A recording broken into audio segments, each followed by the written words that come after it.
Volvemos con Macondo, disculpe, justo estaba tomando un matecito en esta tarde lluviosa y fría montevideana. En esta tarde gris, como diría el tango. En esta tarde gris. Acá con Marquito Teruggi, compartiendo estudio. No está Ina, nos gustaría tenerla ahí en breve. A ver cuándo en unos meses. Yo cuento con que vas a venir acá. Mucha expectativa con que vengas acá. Con ese precioso fondo amarillo. No le hemos preguntado a nuestros seguidores qué les parece ese nuevo fondo en nuestro estudio de Macondo. Acá, la vida por los colores. Voten ahí, elijan colores, luego vamos a leer los comentarios. Tiene un secreto los colores que yo lo acabo de descubrir una vez que llegué acá a Montevideo. Resulta que nuestro amigo Leandro es fan de un club de acá que se llama Peñarol, que es un buen equipo, la verdad, que son de color negro y amarillo. Entonces él viene vestido con el suéter negro y pone fondo amarillo anaranjado y es como si fuera la hinchada de Peñarol, la digamos. Gente se va a enojar. Un sutil recuerdo, ¿no? Ese es el mensaje como subliminal que hay en la imagen. Vos ves la imagen, pensás que es solamente una imagen y hay una operación futbolística detrás. Una vez cuando Ina comenzó a trabajar con nosotros, le hice una entrevista para Caras y Caretas hace años de esto, y ella habló de Peñarol. Ina sabe muy bien lo que es Peñarol. No sé si sabe lo que es Estudiante de La Plata. Claro. Que somos amigos estudiantes de Peñarol. Somos amigos. Dejando esto, sigamos al próximo tema. Vamos a Ecuador, donde ya hay una candidata elegida por la Revolución Ciudadana, por el correísmo, para las elecciones que serán el año que viene, que enfrentará a Daniel Noboa, candidato del gobierno, el gobierno actualmente, en este periodo, recuerden, estamos en un periodo corto de gobierno, porque viene de lo que fue el gobierno de Guillermo Lasso, que terminó antes de tiempo, ¿sí? Y la candidata va a ser Luisa González nuevamente, como ya había sido la anterior oportunidad. Yo quiero recordarle a la gente, que nos mira Macondo, breve, antes de pasar con Jaraín Noriega. Aquel proceso electoral comenzó con una expectativa muy alta de la Revolución Ciudadana. Todo indicaba que iba a ganar, hasta que en el medio de la campaña electoral se produjo el magnicidio de uno de los candidatos, Villavicencio, que tuvo un impacto enorme después en lo que fue el resultado electoral. No podemos decir que se le pueda adjudicar la derrota exclusivamente a eso, pero yo creo que fue el factor determinante. Fue un suceso que en aquel momento se le intentó atribuir al correísmo como cierta responsabilidad sobre ese atentado. Luego eso quedó descartado, pero tuvo su impacto electoral muy fuerte. Eso fue hace un año exactamente. Hace un año. Entonces, y la candidata era Luisa González. ¿Vos qué pensás, Marco? Vos que sos una persona muy experta en Ecuador, has estado en muchas oportunidades, incluso en varios de los momentos donde se han registrado estados de excepción, conflictos importantísimos, como aquel de ISA, ¿te acordás de las fuerzas de la CONAIE? ¿Era el Pachacuti? No, la CONAIE era, ¿sí? Las Confederaciones de Naciones Indígenas, la huelga. Exacto. La historia va muy rápido en Ecuador. De hecho, el asesinato de Villavicencio fue el 9 de agosto del 23. Pasó hace solo un año. Fue la primera vuelta. En la segunda ganó Daniel Noboa, que viene gobernando en un país que está absolutamente convulsionado. Han habido persecuciones políticas muy fuertes, estuvimos haciendo acá justamente un trabajo al respecto y ya estamos en el momento en el cual se formularon las candidaturas para las próximas elecciones y ya el país está mirando hacia las próximas urnas. Y para eso tenemos en línea para conversar, explicarnos cómo se está viviendo esto en Ecuador a la asambleísta Jaraín Noriega, para poder entender en qué momento está, que sabemos que es un momento difícil, lo hemos venido estudiando, pero ya con las listas armadas. ¿Y cuál es la primera impresión, por lo pronto, desde la Revolución Ciudadana, con el binomio que se armó, con Luisa González a la cabeza? ¿Cuáles son las expectativas, los debates, cómo se percibe que va a ser la campaña en un país que ya está en una suerte de sucesión de elecciones y de crisis permanente? Así que para eso está Jaraín. Muchas gracias por estar acá en Macondo. Contanos cómo están las cosas por allá. Luisa se inscribió oficialmente, el binomio, las expectativas. Hola, ¿qué tal? ¿Cómo están, compañeros y compañeras? Muchísimas gracias por la invitación y siempre también por el interés que tienen por Ecuador, un país que ahora mismo se encuentra sumido en una ola de violencia muy difícil, muy complicada para nosotros. al menos se registran 13 asesinatos cada día. Estamos hablando también de que aproximadamente 5 millones de personas viven con menos de $3 al día. Un país que ha continuado con la línea ya neoliberal que inició con el gobierno de Lenín Moreno, continuó con Guillermo Lasso, y ahora mismo Daniel Noboa representa, si se quiere, la cara más radicalizada, no solamente de la ejecución de un plan neoliberal, sino también de la persecución política. Recordemos que hace unos meses se produjo una de las violaciones más fuertes a nivel mundial, si se quiere, de el derecho internacional al haber, digamos, irrumpido de forma violenta en la Embajada de México, secuestrado a un asilado político, a un perseguido político como lo es Jorge Glass.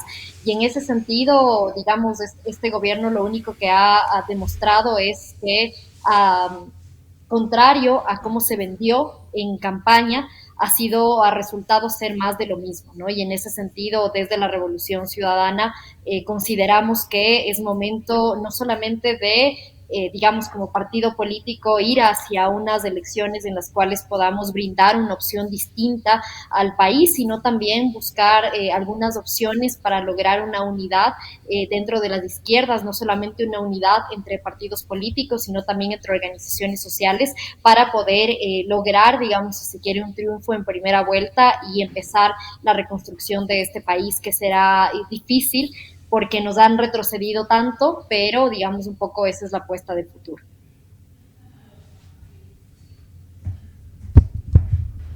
Perdón, sí. Jairen, buenas tardes, buenas noches para España. Muchas gracias por estar aquí. Yo te quería preguntar un poco sobre los pilares, ¿no?, del programa de Luisa González, con qué se va a ir ahora a estas elecciones de 2025, porque bueno, las elecciones, si bien Leandro ha dado un poco del contexto en qué situación se perdió esa segunda vuelta, pero bueno, tenemos una misma candidata que ya perdió unas elecciones frente a Daniel Noboa, y cómo va a revertir ahora mismo la Revolución Ciudadana pues ese anterior resultado. ¿Hay algo nuevo en el programa? ¿Qué se va a proponer? ¿Cuáles van a ser los mensajes? ¿Cómo se va a trabajar en las redes sociales? ¿Tiene algo claro la Revolución Ciudadana para contrarrestar, digamos, todo en lo que viene trabajando en los últimos meses la derecha, que ya vemos sus capacidades, ¿no?, para comunicar, para construir narrativas, etcétera, etcétera?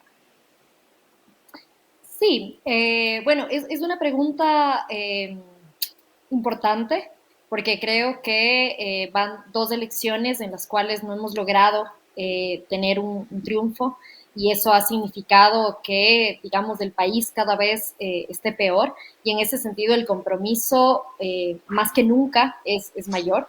Y en ese sentido creo que, y lo digo además como la asambleísta más joven de Revolución Ciudadana, lo digo como una nueva generación de Revolución Ciudadana, y creo que el reto que tenemos, y el reto además al que se han enfrentado las distintas fuerzas políticas en la región que fueron parte de esta ola rosa, ¿no?, de esta primera ola del progresismo, creo que el reto que enfrentamos es poder ofertar futuro.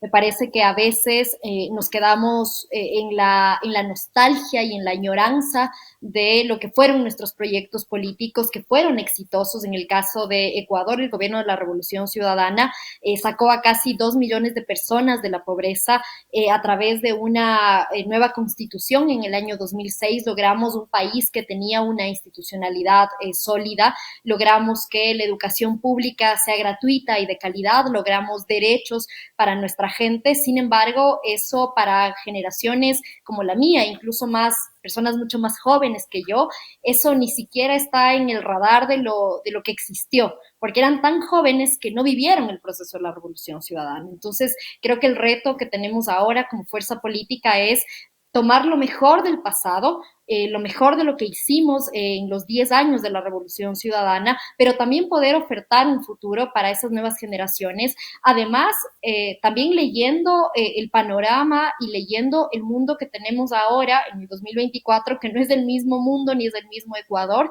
del año 2006. Tenemos que poner sobre la mesa de forma inteligente y además desde nuestros principios de izquierda temas fundamentales como la crisis climática, por ejemplo. Eso es algo algo que en el 2006, si bien estuvo presente a través de la Constitución, cuando se garantizó los derechos de la naturaleza, en una Constitución que fue pionera, no solamente en la región, sino en el mundo, ahora hay, digamos, otras particularidades y problemas de otra naturaleza que, insisto, deberíamos saber poner en el debate de forma inteligente y estratégica. También las demandas respecto de los movimientos feministas, ¿no? Ahora el movimiento feminista yo diría que es un movimiento de vanguardia, es un movimiento que nos está proponiendo no solamente, digamos, derechos para las mujeres, sino nos está proponiendo un horizonte civilizatorio distinto. Y en ese sentido creo que esas luchas y esos debates tienen que ser acogidos no solamente por Revolución Ciudadana, sino por el progresismo y por las izquierdas. Ahora tenemos fenómenos que antes no existían necesariamente, y es, por ejemplo, el mundo del trabajo después de la pandemia. Entonces nos hablan, ¿no es cierto?, de unos nuevos modelos alrededor de la modernización que dice la derecha, ¿no? Hay que modernizar el mercado laboral, y nosotros eso leemos claramente como una eliminación de derechos, y además en un mundo que cada vez está menos sindicalizado. Entonces se enfrentan, digamos, distintos problemas, o los mismos problemas de antes cambian de naturaleza, y las izquierdas y los progresismos debemos saber leer para enfrentarlos y poder entregar, digamos, nuevas soluciones. Creo que eso desde la Revolución Ciudadana lo tenemos sumamente claro. Sabemos también que las redes sociales tienen que ser nuestras aliadas, nuestros aliados, y no, digamos, mirarlo como una cosa ajena a la política, usar esas herramientas para precisamente lograr conectar con nuevos públicos y que en efecto logremos un resultado deseado.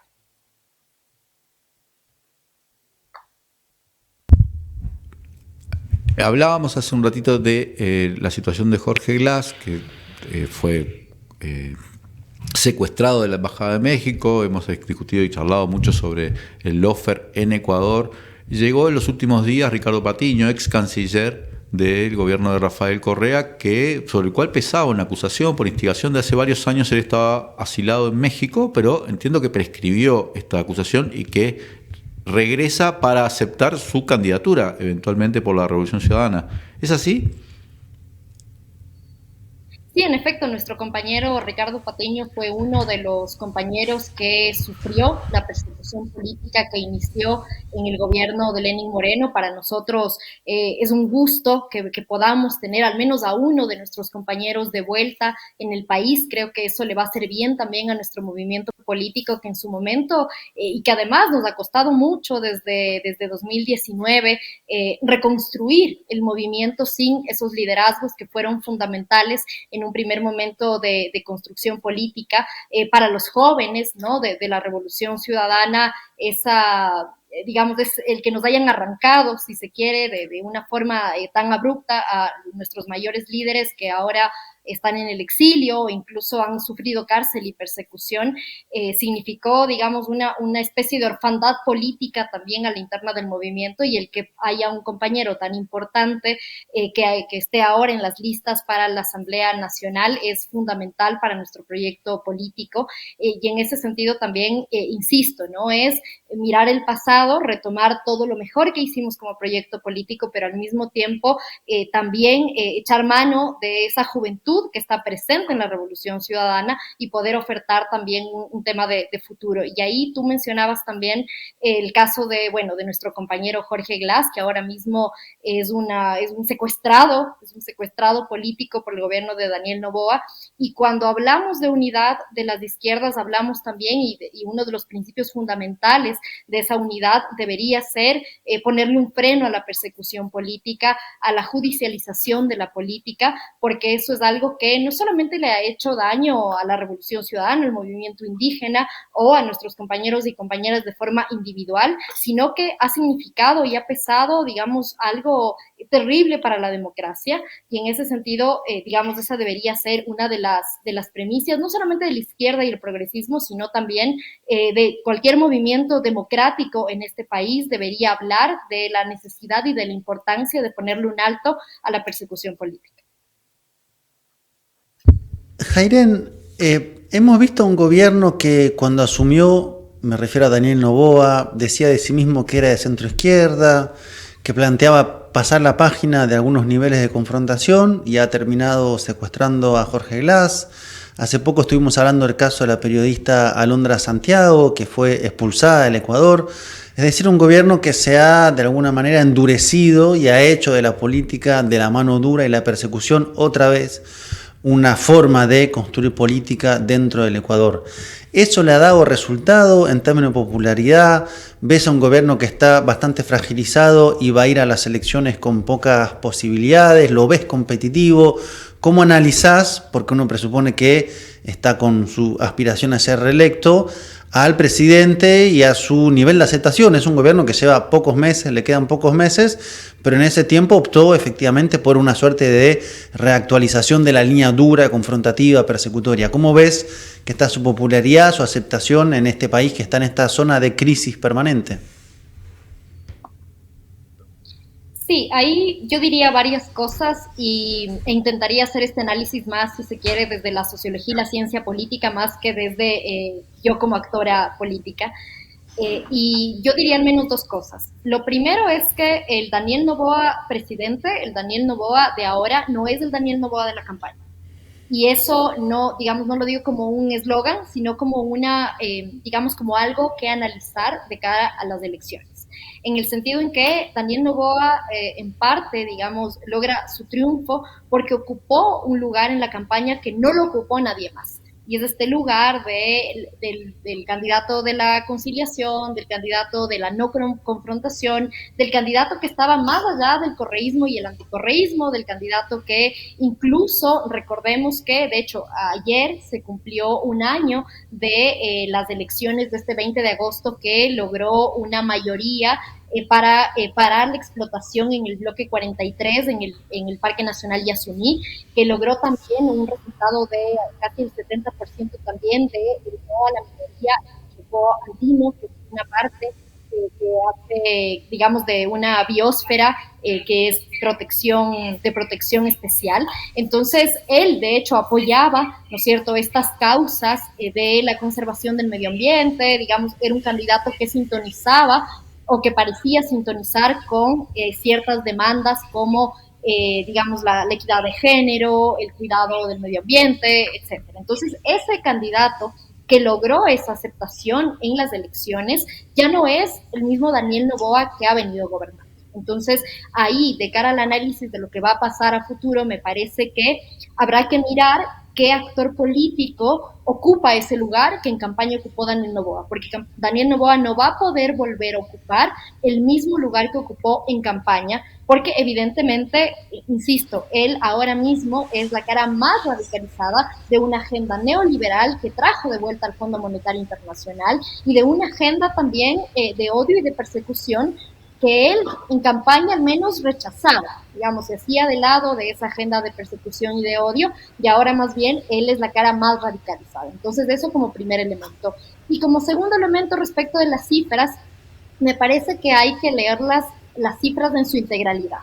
Digo esto porque a breves rasgos tú podrías decir que si bien tiene que el presidente Daniel Noboa tiene una aceptación importante y que a diferencia de Lasso y de Moreno, pero sobre todo de Lasso, pues ustedes miran sus cifras de aceptación, se desplomó y fue un presidente que ni siquiera logró terminar su mandato. Entonces, claro, uno pensaría que con esta ola de violencia y también con unas cifras de no recuperación de la economía y más bien de un desplome de la economía, etcétera, uno esperaría, ¿no es cierto?, que Daniel Noboa también se desplome en sus cifras y eso no ha pasado.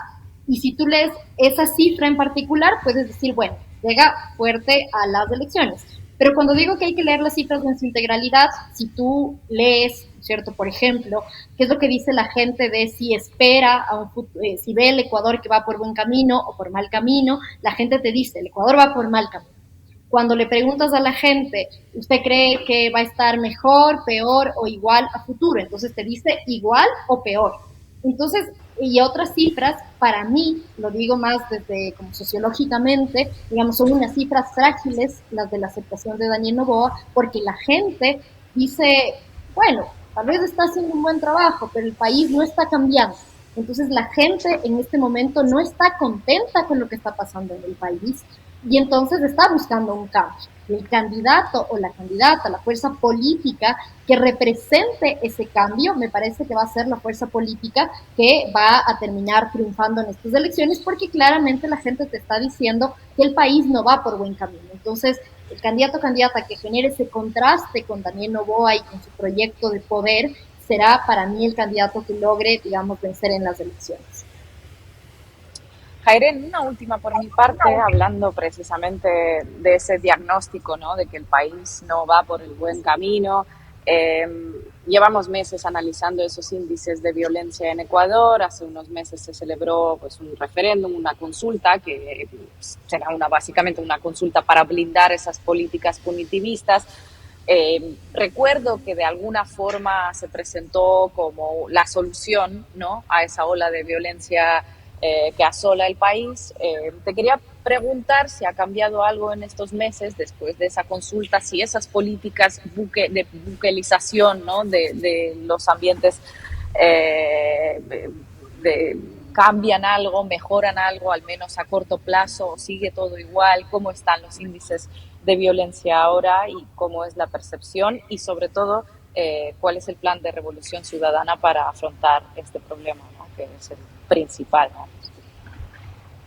Sí, varias cosas. La primera es que la consulta popular, y lo dijimos, y yo creo que fue, digamos, un relato que logró instalarse de forma positiva, era una consulta popular que tenía, más allá de las preguntas de seguridad, que más bien eran como una cortina de humo que ocultaba dos preguntas que eran el corazón de la consulta popular, y era, por un lado, el trabajo por horas, que se vendía como la solución al desempleo, y por otro lado, traer de vuelta el arbitraje internacional.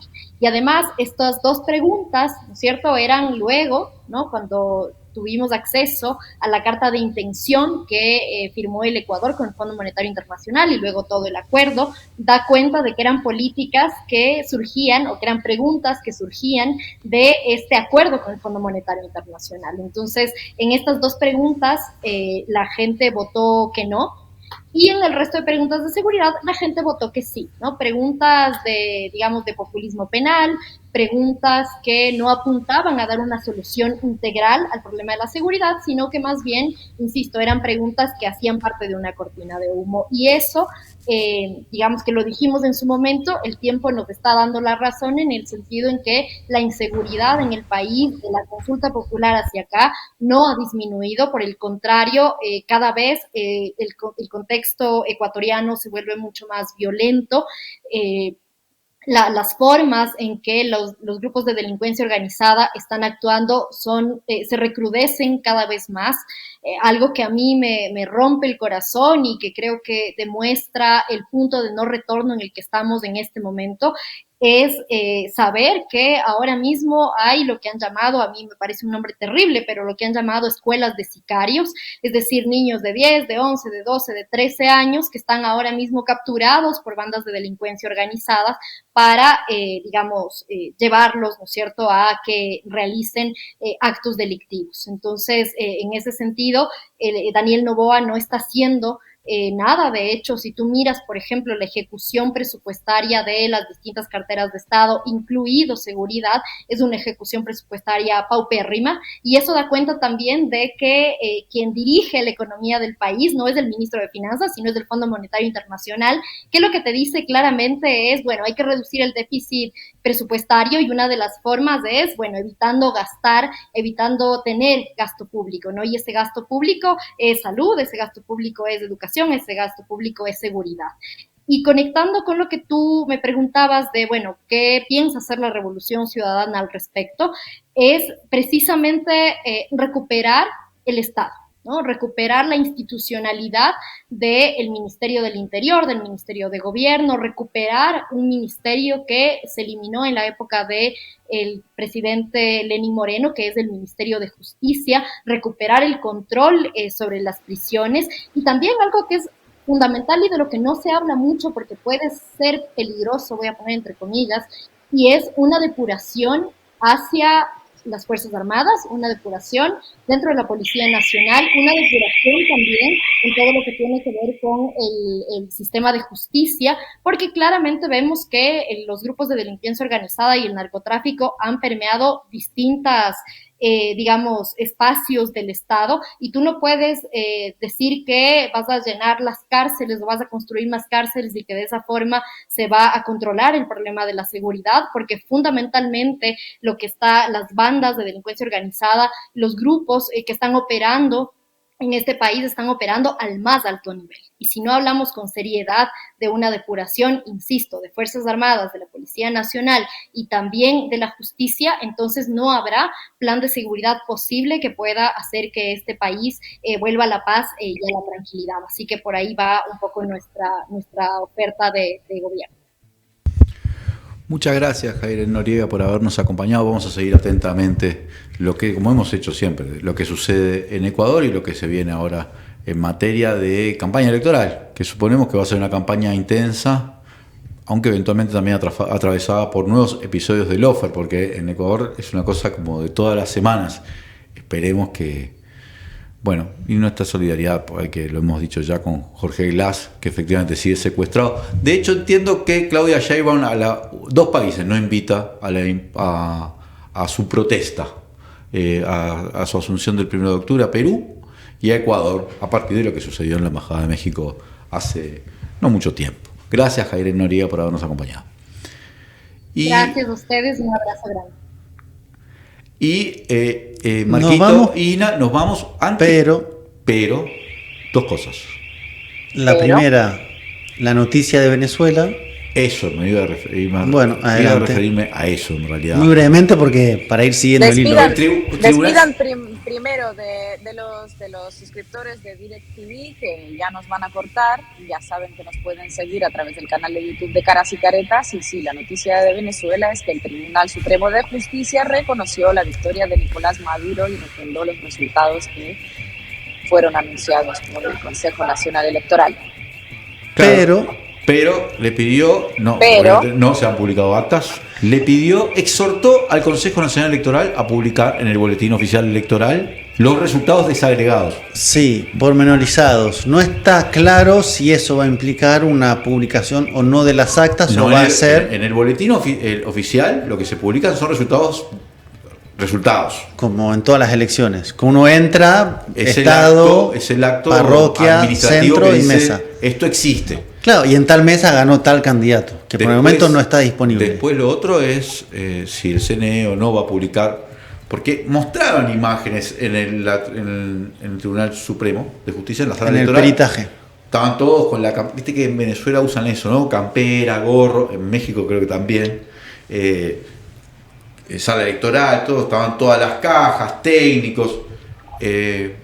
Parecían estar revisando el material electoral que decían contar del CNE, del PSV y de 7 partidos políticos, sí, y 9 candidatos. En teoría que revisaron es el del CNE, porque lo que hicieron fue auditar el resultado del CNE, las actas con lo que aparece en las máquinas. Muy bien. Lo que hay que ver ahora es cuándo el CNE publica esos resultados, que le quedan pocos días por ley, y si a su vez presenta o no actas, digo yo, para ver además cómo van a posicionarse Brasil y Colombia. Porque en México uno ya anticipa que con el tribunal va a decir que ya está cerrado este capítulo. Desde el punto de vista institucional venezolano, esto es cosa juzgada. Sí. Pero la política es otra cosa. Pero cuando yo empecé la militancia me explicaron rápidamente que legalidad y legitimidad no era exactamente lo mismo. Por eso vamos a ver una cosa es la legalidad, otra cosa es la legitimidad que se construye según un resultado. Vamos a tener que analizarlo, pero y supongo que... cierta credibilidad que... Bueno. ¿Qué tiene que ver con la legitimidad? Vamos a ver qué publica Nina. No nos adelantemos. Aunque ya hace unos días que fue la elección. Vamos a verlo. Claro. Lo hablamos el jueves que viene en Macondo. 3 semanitas han pasado, pero lo hablamos el jueves que viene. Buenas noches.